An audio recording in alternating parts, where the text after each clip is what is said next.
గెలిపించుకోవాల్సిందిగా కోరుతున్నాము.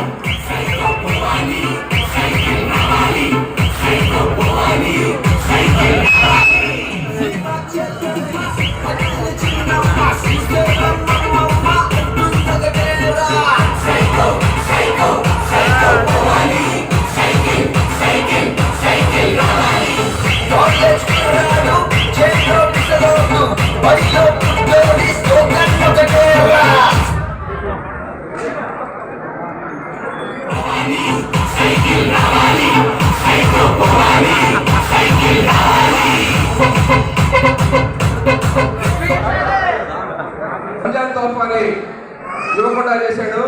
అక్కడి నుంచి స్టార్ట్ చేయడం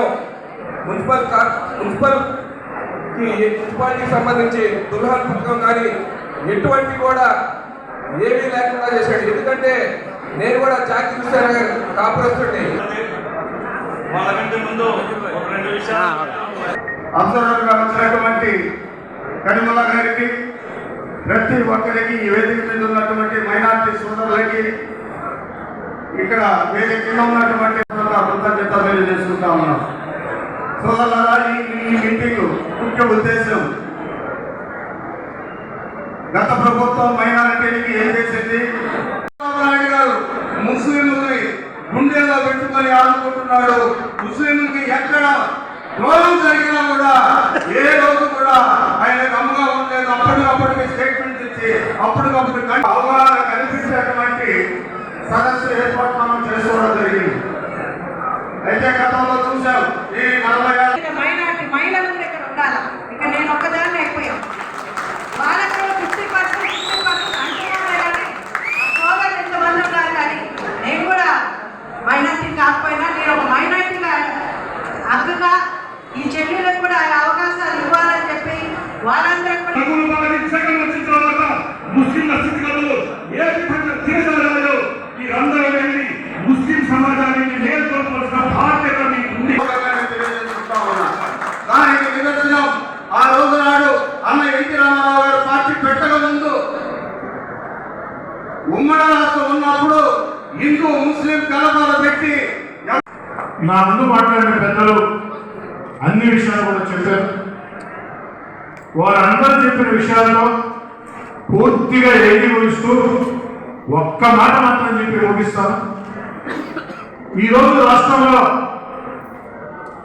వైఎస్ఆర్ కాంగ్రెస్ పార్టీ ప్రభుత్వం ఎలా ఉందంటే, సామాన్యుడి మాటల్లో ఇటీవల ఒక కార్యక్రమానికి వెళ్ళి వస్తూ ఉంటే కాలికేటప్పుడు దారిలో ఒక ఆటో డ్రైవర్ వెళుతూ ఆటో ఆపి నా వద్దకు వచ్చి నమస్కారం అన్నాడు.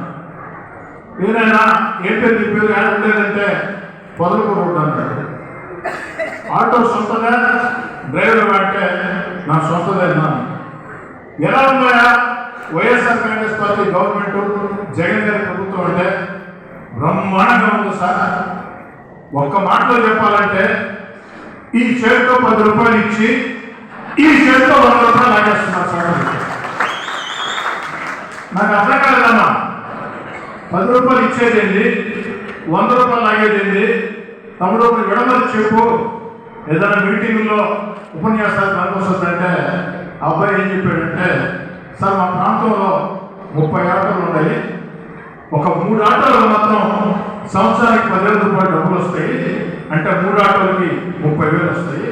మేమందరం అనుకుంటాం పోనీలే మహానుభావుడు 30 మందికి లేకపోయినా 3 ఇచ్చాడని. కానీ సంవత్సరం దాటేటప్పటికి పోలీస్ చలానాలు, వేధింపులు, ఆ ట్యాక్స్ ఈ ట్యాక్స్ అన్నీ కలిపి ఒక్కొక్క ఆటోకి 12,000, 13,000, 14,000 వేస్తారు సార్. అందుకే సార్ ఈ చేతితో 30,000 ఇచ్చి ఈ చేతితో 4 లక్షలు లాక్కుంటున్నారు సార్ అని చెప్పారు. ఏంటండి ఎట్లా కలించాల్సిరా, ఎట్లా కలించాల్సిరా? నిత్యావసర వస్తువులు ధరలన్నా ఉప్పు, పప్పు, నిప్పు, బియ్యం, కూరగాయలు కొనేటట్లు తినేటట్లు కరెంటు ఛార్జీలు అయితే ఇతర రాష్ట్రాల్లో వెళ్తే చేతులు షాక్ కొట్టాలంటే కరెంటు తీగలు పట్టుకోవాలా. ఆంధ్ర రాష్ట్రంలో మాత్రం నెల నెల మనకు వచ్చే కరెంటు బిల్లులు పట్టుకుంటే చేతులు షాకు, గుండె మారిపోయే పరిస్థితి. కాబట్టి ఈ చేతితో 10 రూపాయలు ఇచ్చి ఈ చేతితో 100 రూపాయలు లాక్కునే వైఎస్ఆర్ కాంగ్రెస్ పార్టీ ప్రభుత్వానికి చరమగీతం పాడాలని, ఒక మంచి పరిపాలన, సంక్షేమం, అభివృద్ధి, మన బిడ్డలకు ఉద్యోగాలు అన్ని వచ్చే చంద్రబాబు నాయుడు గారి నేతృత్వంలో తెలుగుదేశం జనసేన అధికారం రావాలని చెప్పని మనసా వాచా కోరుకుంటూ, నెల్లూరు జిల్లాలో అందరం కూడా ఏక తాటి మీద కష్టించి పనిచేస్తామని, ముఖ్యంగా నెల్లూరు రూరల్ నియోజకవర్గంలో ఈ కష్టకాలంలో పార్టీ కోసం పనిచేసిన ప్రతి కార్యకర్తని నేను కానీ అబ్దుల్ అజీజ్ గారు కానీ రేపటి రోజు మన ప్రభుత్వంలో గుండెల్లో పెట్టి చూసుకుంటామని చెప్పని కూడా తెలియజేస్తూ, సోదరులు ఇంత సంఖ్యలో ఒక పిలుపు మేరకు ఇక్కడికి ఇచ్చేసినందుకు ఇప్పటికే పెద్దవాళ్ళని కూడా ఇప్పుడు నాకు ముందు మాట్లాడే వ్యక్తులు ఏదైతే ఉన్నారో తెలుగుదేశం పార్టీ గతంలో ఏం చేసింది, ఎటువంటి సంక్షేమ పథకాల అభివృద్ధి కార్యక్రమాన్ని చేయడం జరిగిందని చెప్పి మీ అందరికీ కూడా వివరించడం జరిగింది. మీ అందరికీ తెలుసు, నెల్లూరు నగరంలో ఇటు సిటీ రూరల్కి తీసుకుంటే మొట్టమొదట మైనారిటీ షాదీ మందిర్ కోటమిట్లో తెలుగుదేశం పార్టీ ఏర్పాటు చేసిన తర్వాత రమేష్ రెడ్డి గారు మంత్రిగా ఉన్న సమయంలో మొట్టమొదట రాష్ట్రంలోనే షాదీ మందిర్ని తీసుకొచ్చిన ఏర్పాటు చేసిన ఘనత తెలుగుదేశం పార్టీ. ఆనాటి నుంచి ఈనాటి వరకు కూడా ఒక్కసారి మనం ఆలోచించుకుంటే ఇటు కోటమిట్ట, అదేవిధంగా ముస్లిం మైనారిటీ నివసిస్తున్న ప్రాంతాలన్నింటిలో కూడా రోడ్లు కానివ్వండి, అభివృద్ధి కార్యక్రమాలన్నింటినీ కూడా తెలుగుదేశం పార్టీ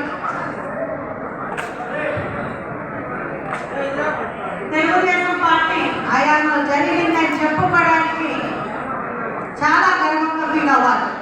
మనందరికీ తెలుసు, ప్రతిసారి ఎన్నికల్లో వాస్తవాలు కొన్ని మాట్లాడుతున్నాం.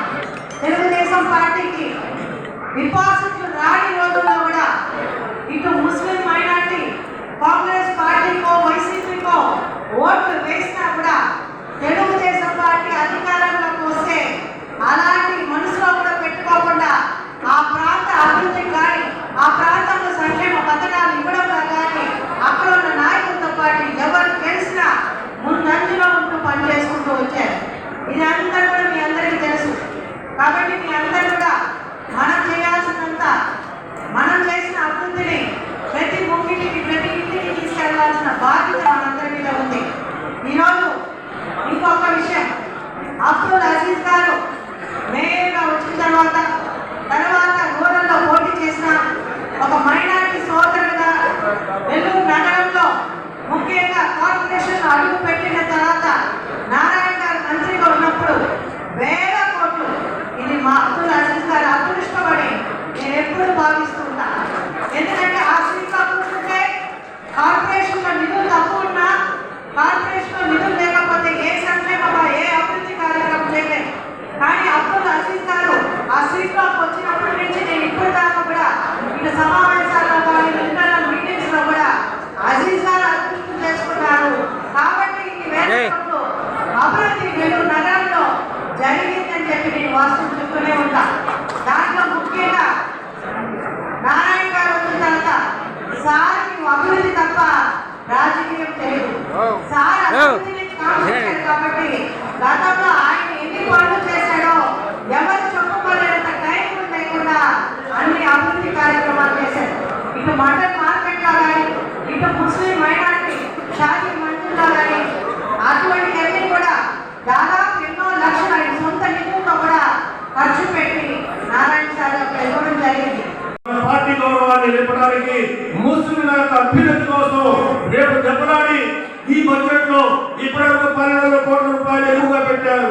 రేపు భవిష్యత్తులో మీరందరూ సహకరిస్తే రేపు బడ్జెట్ లో 2,000 కోట్లకు తక్కువ కాకుండా ముస్లింల సంక్షేమం కోసం, మన పేదరికాన్ని దూరం చేయడానికి, భావి భవిష్యత్తులో పౌరులకి విద్యాబుద్ధులు నేర్పడానికి, వాళ్ళ ఉపాధి కల్పించడానికి, మన ఆర్థిక వ్యవస్థని మెరుగుపరచుకోవడానికి ఉపయోగించిన రకంగా రేపు బడ్జెట్ లో ఎక్కువ నిధులు రాబట్టుకోవడానికి నేను అజీజ్ గారు, ఇక్కడ మౌలానా గారు, ఇక్కడ నాయకులందరూ కూడా ప్రయత్నం చేస్తారు.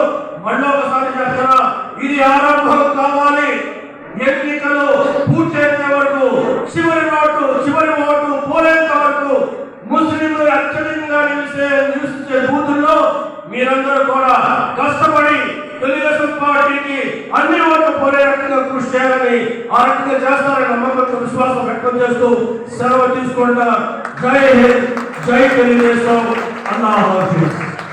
ఈ వీడియో కనుక మీకు నచ్చినట్లయితే లైక్ చేసి షేర్ చేయండి. మరిన్ని లేటెస్ట్ అప్డేట్స్ కోసం మా ఛానల్ ని సబ్స్క్రైబ్ చేయండి.